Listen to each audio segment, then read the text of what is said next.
ज्येष्ठ इतिहासकार डॉक्टर जयसिंगराव पवार यांनी लिहिलेल्या मोगल मर्दिनी महाराणी ताराबाई या संशोधनात्मक चरित्र ग्रंथाचा प्रकाशन सोहळा 24 जानेवारी रोजी खासदार सुप्रिया सुळे यांच्या हस्ते होणार आहे।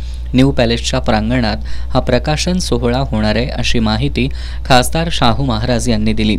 डॉक्टर जयसिंगराव पवार यांचा या ग्रंथासाठी गेल्या काही वर्षांपासून प्रयत्न होता, तो आता पूर्णत्वास गेला असून 800 पानांचा हा ग्रंथ असल्याचं खासदार शाहू महाराज यांनी सांगितलं।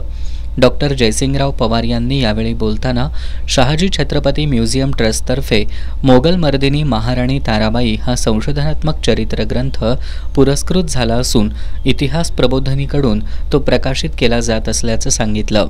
मराठ्यांचं राज्य नष्ट करण्यासाठी औरंगजेब बादशहा 1681 साली दक्षिणेत उतरला। पुढे 26 वर्ष त्यानं मराठ्यांचं राज्य नष्ट करण्यासाठी जंग प्रयत्न केले, पण शेवटी अपयशी ठरून महाराष्ट्रातच त्याला दफनभूमीचा शोध घ्यावा लागला। मराठ्यांच्या स्वातंत्र्य युद्धात छत्रपती संभाजी महाराज, छत्रपती राजाराम महाराज आणि महाराणी ताराबाई यांनी युद्धाचं नेतृत्व केलं। महाराणी ताराबाईंनी 1700 साली ऐन तारुण्यात वैधव्य प्राप्त झालं असताना सुद्धा स्वराज्य रक्षणाची धुरा आपल्या खांद्यावर घेतली।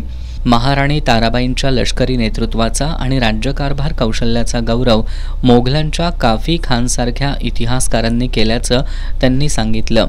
या पत्रकार बैठकीला माजी खासदार संभाजीराजे छत्रपती, माजी आमदार मालोजीराजे छत्रपती उपस्थित होते।